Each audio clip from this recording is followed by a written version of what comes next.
12, versículos del 1 al 14. Entonces el Señor envió a Natán a David, y Natán vino a él y le dijo: había dos hombres en una ciudad, uno rico y otro pobre. El rico tenía muchas ovejas y vacas, pero el pobre no tenía más que una corderita, que le había comprado y criado, la cual había crecido junto a él y con sus hijos. Comía de su pan, bebía de su copa y dormía en su seno, y era como una hija para él. Vino un viajero a visitar al hombre rico, y éste no quiso tomar de sus ovejas ni de sus vacas para preparar comida para el caminante que había venido a él, sino que tomó la corderita de aquel hombre pobre y la preparó para el hombre que había venido a visitarlo. Y se encendió la ira de David en gran manera contra aquel hombre, y dijo a Natán: vive el Señor, que ciertamente el hombre que hizo esto merece morir, y debe pagar 4 veces por la cordera, porque hizo esto y no tuvo compasión. Entonces Natán dijo a David: tú eres aquel hombre. Así dice el Señor, Dios de Israel: yo te ungí rey sobre Israel y te libré de la mano de Saúl. Yo también entregué a tu cuidado la casa de tu Señor y las mujeres de tu Señor, y te di la casa de Israel y de Judá. Y si eso hubiera sido poco, te hubiera añadido muchas cosas más como estas. ¿Por qué has despreciado la palabra del Señor, haciendo lo malo ante sus ojos? Has matado a espada a Urías elitita. Has tomado su mujer para que sea mujer tuya, y a él lo has matado con la espada de los amonitas. Ahora pues, la espada nunca se apartará de tu casa, porque me has despreciado y has tomado la mujer de Urías elitita para que sea tu mujer. Así dice el Señor: por eso de tu misma casa levantaré mal contra ti, y aún tomaré tu mujer delante de tus ojos, y las daré a tu compañero, y éste se acostará con tus mujeres a plena luz del día.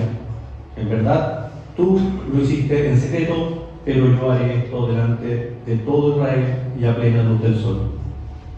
Entonces David dijo a Natán: he pecado contra el Señor. Natán dijo a David: el Señor ha quitado tu pecado, no morirás. Sin embargo, por cuanto con este hecho has dado ocasión de blasfemar a los enemigos del Señor, ciertamente morirá el niño que te ha nacido. Hermanos, esta es palabra del Señor. Gracias.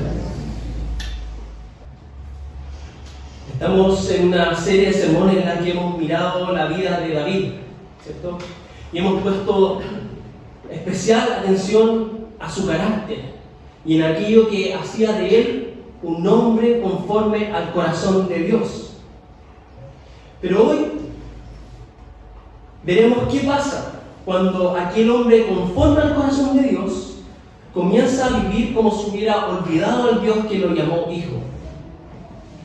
Y veremos también qué ocurre cuando nosotros desobedecemos. Los invito a orar.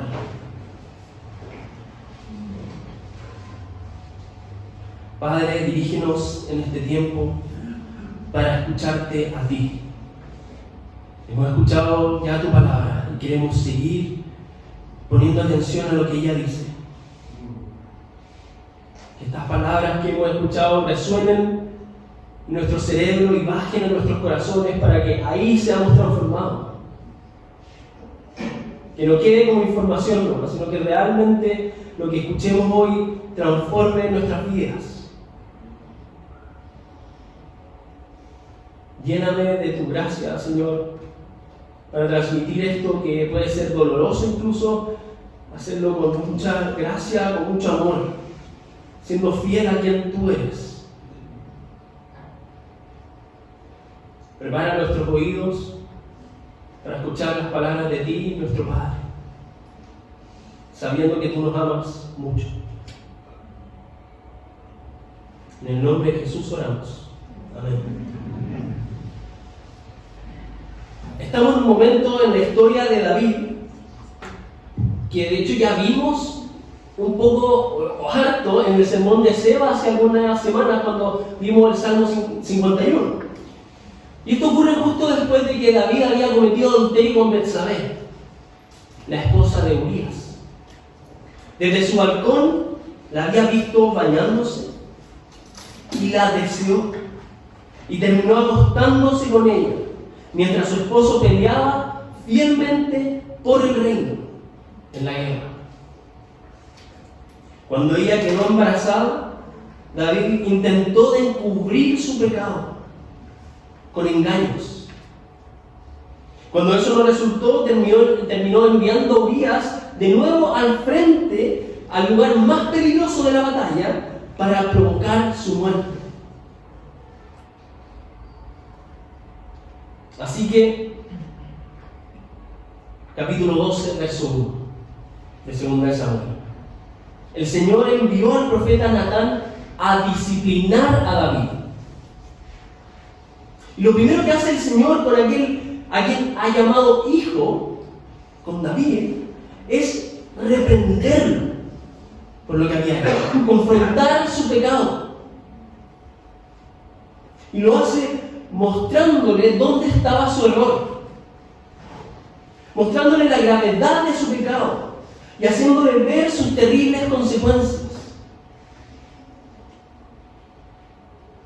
Y Dios hace esto a través del profeta, quien comienza, como lo veíamos en la lectura, quien comienza contándole la historia de un hombre rico que, a pesar de tener muchas ovejas, le quitó a un hombre pobre su única corderita, a la que amaba mucho, a la que amaba profundamente. ¿Para qué? Para alimentar a un visitante. Y miren la reacción de David, versos 5 y 6. Se encendió la ira de David en gran manera contra aquel hombre. Y dijo a Natán: vive el Señor, que ciertamente el hombre que hizo esto merece morir. Y debe pagar 4 veces por la mordida, porque hizo esto y no tuvo compasión.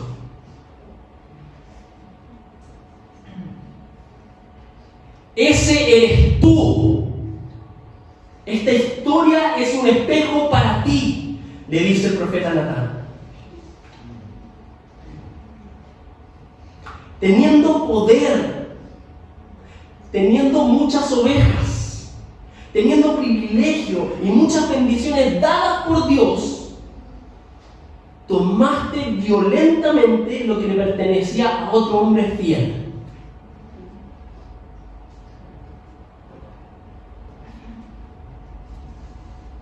Lo que había hecho David era gravísimo, y en muchos sentidos.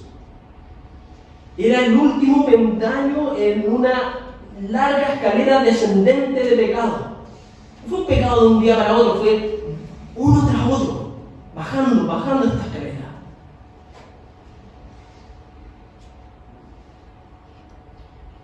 Con esto había pecado contra un hombre fiel, contra una mujer vulnerable, contra el pueblo que debía cuidar, contra el trono que debía representar la justicia de Dios.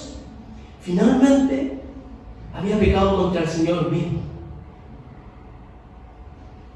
Esto es grave para Dios. Dice, versos 7 al 10, que pecó a pesar de toda la gracia recibida. Yo te di todo, le dice el Señor. Y si me hubieses pedido algo más, te lo daba.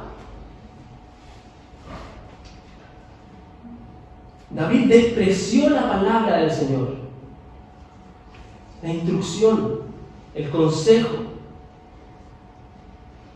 Tomó la esposa de otro hombre y mató a Urías.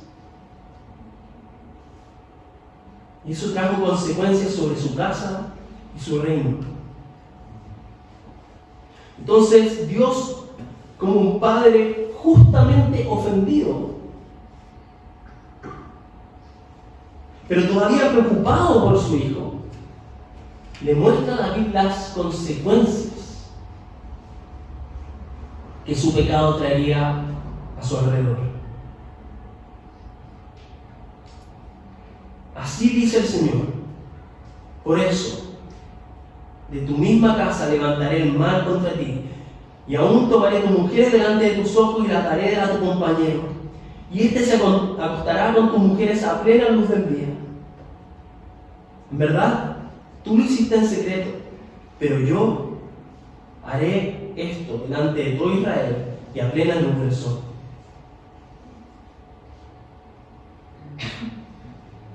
Los que hemos puesto nuestra fe en Jesús, ahora tenemos a Dios como nuestro Padre. Y como un papá que ama a sus hijos, Él nos disciplina y nos reprende porque quiere nuestro bien.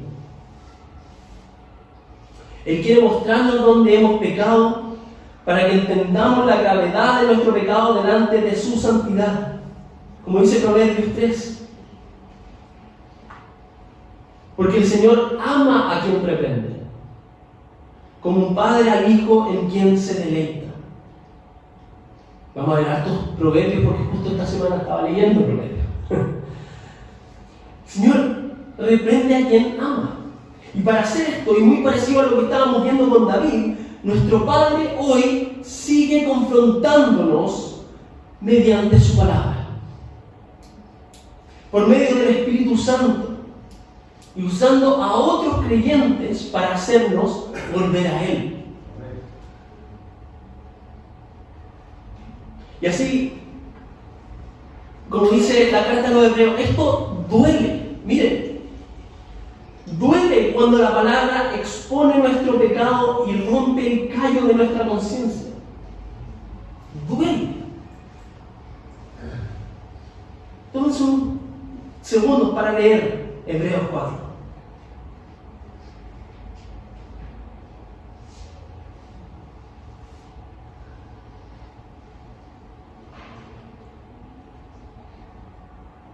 Duele cuando la palabra de Dios corta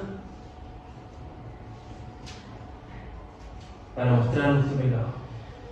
Pero aunque duela, es bueno exponernos, abrir nuestras Biblias, exponernos a la reprensión del Señor, juntarnos con otros cristianos, escuchar un sermón. Es bueno. Es bueno hacerlo personalmente, periódicamente, hacerlo en comunidad. Leyendo la Biblia no solo para informarnos, sino para que examine nuestro corazón. Para que la palabra de Dios, para que el Señor mismo utilice la palabra como un bisturí que abre nuestro corazón dañado y muestra todo lo que está sucio para Él poder limpiarlo. Es bueno exponernos a eso, aunque duela. Y podemos hacerlo y debemos hacerlo sabiendo que la corrección viene de un padre que ama a sus hijos. Ahora, la historia que estábamos viendo, ante todo esto, verso 13, David dijo a Natán: he pecado contra el Señor. Y Natán dijo a David: el Señor ha quitado tu pecado, no morirás.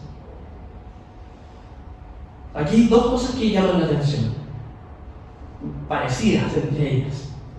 La primera es que se encuentra la rapidez con la que Dios quita el pecado de David. David merece juicio y muerte. Él mismo se había dado cuenta de eso por la historia, ¿cierto? Pero apenas confiesa su pecado, Dios le muestra misericordia. Inmediatamente. Segundo, la rapidez con la que David reconoce su pecado contra el Señor. Le muestra su pecado y David inmediatamente: he pecado contra el Señor.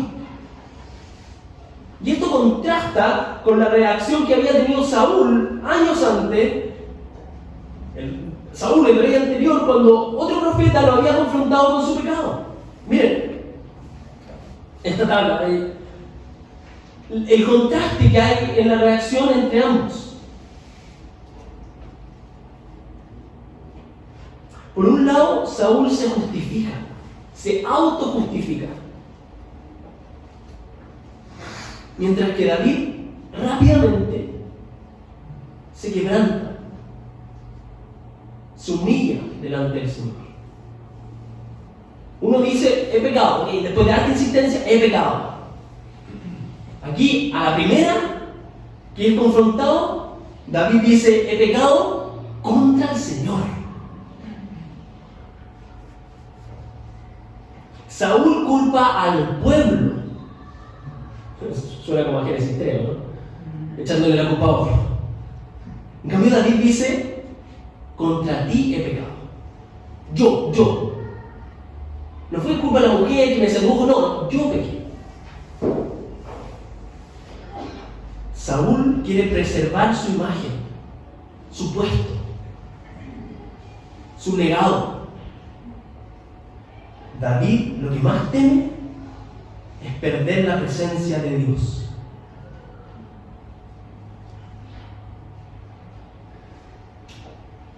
Qué importante es escuchar la reprensión de Dios y responder con verdadero arrepentimiento.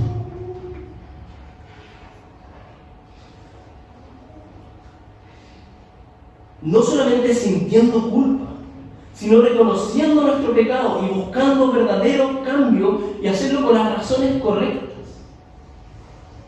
Porque la corrección de Dios no viene solamente de Él como un juez santo, sino que viene también de Él como un padre que ama a sus hijos.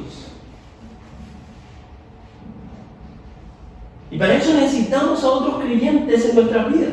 Porque es interesante que ¿quién trae las malas noticias? Natán. Pero el mismo que trae las malas noticias es el que le dice las buenas. Él confronta a David con su pecado, pero también le anuncia el perdón de Dios.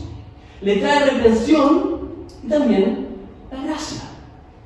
Necesitamos hermanos así. Necesitamos que esta iglesia funcione así.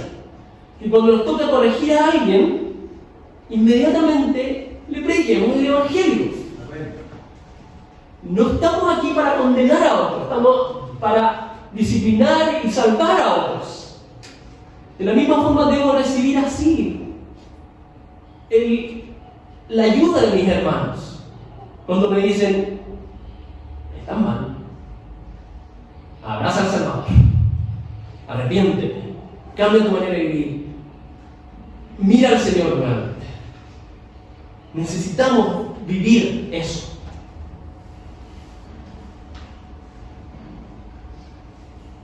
Así que, hermanos queridos, como David, tenemos que ser rápidos para arrepentirnos. En lo personal, como congregación, ¿cierto? Por eso todos los domingos tenemos un tiempo de arrepentimiento para ejercitarnos en esto. Para que cuando le hable mal a mi hijo y el Señor me reprenda, o mi esposa me reprenda, rápidamente voy en arrepentimiento ante el Señor y ante mi hijo. O con mi señora, o con mi papá, o con mi vecino, o con el que le grité en la calle, etcétera, etcétera, etcétera. Rápidos para arrepentirnos, pero arrepentirnos de verdad.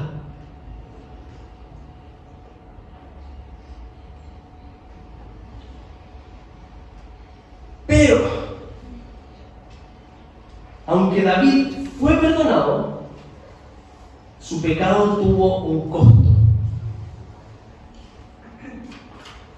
Además de las consecuencias que el Señor ya le había anunciado en los versículos 11 y 12, ahora aparece una realidad todavía más dolorosa. Es que el pecado produce muerte. Ese es el costo del pecado. Si pecas, morirás. Génesis 2. El día que de él comas, ciertamente morirás. David se arrepiente y ¿cierto? Natán le anuncia que su pecado ha sido quitado y él no morirá. La misericordia del Señor. Es decir, David realmente ha sido perdonado. Su relación con Dios ha sido restaurada. Él no cargará finalmente con la condenación de su pecado. Él no va a morir inmediatamente por eso. Pero el desorden que su pecado provocó a su alrededor seguirá produciendo muerte.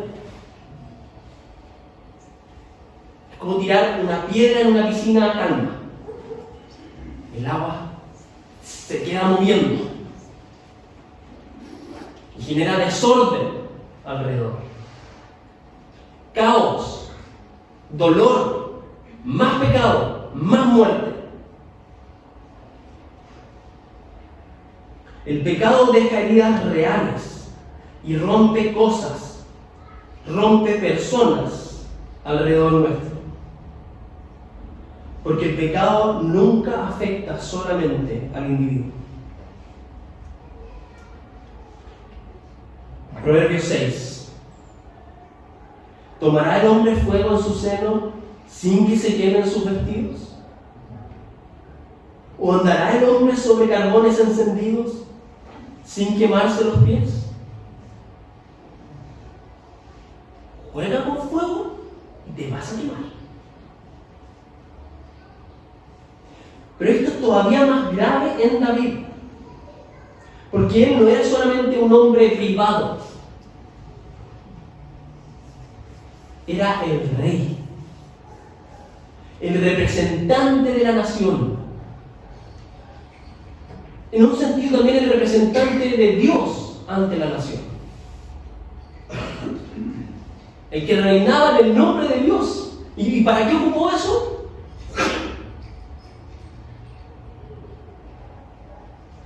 Por eso su pecado arrastra a su familia, arrastra a todo el pueblo. O sea, si continuamos leyendo la historia nos damos cuenta de las consecuencias. Que el pueblo, la nación y la familia lleva para arriba, para abajo. Termina trayendo muerte y desorden a todo lo que lo rodea. Hermanos, debemos ser conscientes de las consecuencias de nuestro pecado. Aquí hay un riesgo en nosotros que disfrutamos y gozamos de la gracia del Señor, que hablamos todo el tiempo del perdón del Señor y que está bien y lo vamos a seguir haciendo. Pero hay un riesgo en que nos olvidemos o nos hagamos ciegos a las consecuencias del pecado, a las consecuencias inmediatas del pecado, las consecuencias que trae a nuestro alrededor cuando pecamos. Que ciertamente el Señor nos protege y la restaura, etc. Pero provocamos daño a nosotros mismos y a quienes nos rodean. Se nos olvida eso. Entonces debemos ser conscientes de las consecuencias de nuestro pecado, no para vivir dominados por el miedo a las consecuencias. Porque hay otro riesgo, que tengamos más miedo a lo que vamos a provocar y a lo que se pueda decir de nosotros, que un temor santo a Dios. Es más peligroso lo que hacemos contra Dios que las consecuencias. Ahora está bueno porque hemos sido perdonados por el Señor. Ahora no vivamos a la ligera con las consecuencias, de las cuales he dicho el Señor también nos cuida. Debemos comprender el peso real de lo que el pecado produce en nosotros, en quienes nos rodean y también en nuestra relación con Dios, que se ve dañada. Por eso este pasaje también funciona como una advertencia. No jueguen con el pecado. Alan, no juegues con el pecado. Iglesia Cristo Redentor, no jueguen con el pecado. No lo alimenten. No piensen que pueden acercarse al fuego sin terminar quemados. Ahora este pasaje también nos invita a correr hacia el Salvador. Porque el mismo Dios que confronta a David, ¿cierto?, le muestra misericordia. Y en Jesús encontramos eso que David ora en el Salmo 51. Ese anhelo por perdón verdadero. En Jesús encontramos limpieza, restauración y gracia para volver al Padre. El gozo de la salvación lo encontramos en lo que Jesús hizo. Así que abracemos la disciplina del Señor, abracemos la disciplina del Señor completa. Su redención, su perdón y también ser consciente de las consecuencias con las que el Señor sigue formándonos muchas veces. El Padre no disciplina para destruir a sus hijos, sino para traerlos de vuelta. Ahora, toda esta historia y todo el libro de Samuel, primera y segunda de Samuel, nos deja anhelando un mejor David. Un rey verdadero que sí obedezca perfectamente y pueda salvar a su pueblo. Y la historia continúa. Y vemos a los hijos de David fallando, algunos mejor, otros. Pero seguimos esperando ese hijo de David, el cumplimiento de la promesa, hasta que llega Jesús. El descendiente de David, el Mesías prometido. El verdadero rey justo. El que, a diferencia de David, jamás abusó de su poder ni despreció la voluntad del Padre. Él sí obedeció perfectamente. Y específicamente en el pasaje de hoy vemos un contraste impresionante entre lo que ocurre con David y alrededor de David con lo que ocurre con Jesús. El hijo inocente de David muere como consecuencia del pecado y la blasfemia de otros. Pero Jesús, el gran hijo de David, fue voluntariamente a la cruz para cargar él mismo con el pecado de otros. ¿Se dan cuenta como hay dos hijos que mueren? Uno muere por la culpa del pecado de otro, pero otro se sacrifica por el pecado de otros. Él cargó la muerte que nosotros merecíamos y trajo perdón y resurrección para los culpables. Viene no para producir más muerte, viene para producir vida. Con su muerte traer vida. Otro contraste. David como padre vio a su hijo morir por la cadena de pecado que él inició. Dios, como Padre, vio a su Hijo Jesús morir. No por lo que Dios hizo, sino por lo que nosotros hicimos. Para que nosotros tuviésemos vida y fuésemos adoptados como hijos. Y ahí es donde está el sentido de todo lo que he venido hablando. Porque gracias a esto, a lo que Jesús hizo, a lo que Dios hizo con nosotros, es que nosotros ahora somos hijos.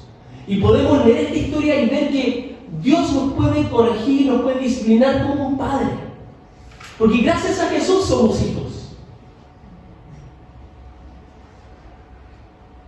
Y podemos recibir la disciplina de nuestro Padre, de Dios nuestro Padre, sabiendo que Él es amoroso. Un padre que sigue corrigiendo y restaurando a sus hijos.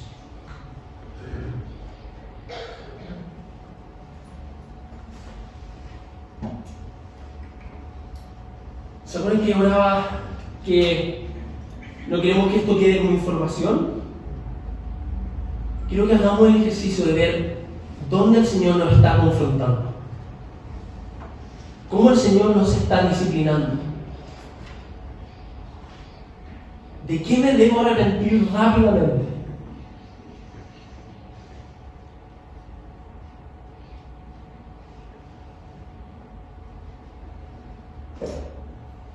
sabiendo que esto no queda en el dolor de ser escudriñados y analizados y corregidos, sino que hay perdón, hay gracia, hay enseñanza, hay restauración. Por eso este pasaje, aunque sí es doloroso, finalmente debe alimentar nuestro gozo. Porque nuestro Rey triunfó sobre el pecado. Triunfó sobre la muerte. No vino para condenarnos y dejarnos en nuestro pecado. Nuestro Rey vino para salvar. A Él vamos a alabar. Los invito a orar.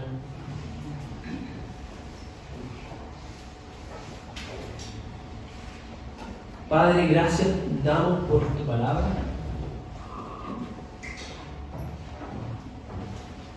Que es constante, que nos disciplina. Señor, haznos ágiles, rápidos para arrepentirnos. Y llénanos de gozo, porque tenemos a ti como nuestro Padre, por medio de lo que Jesús hizo. Porque podemos saber que todo lo que tú nos corriges es para nuestro bien, para hacernos más parecidos a ti, para hacernos conforme a tu corazón.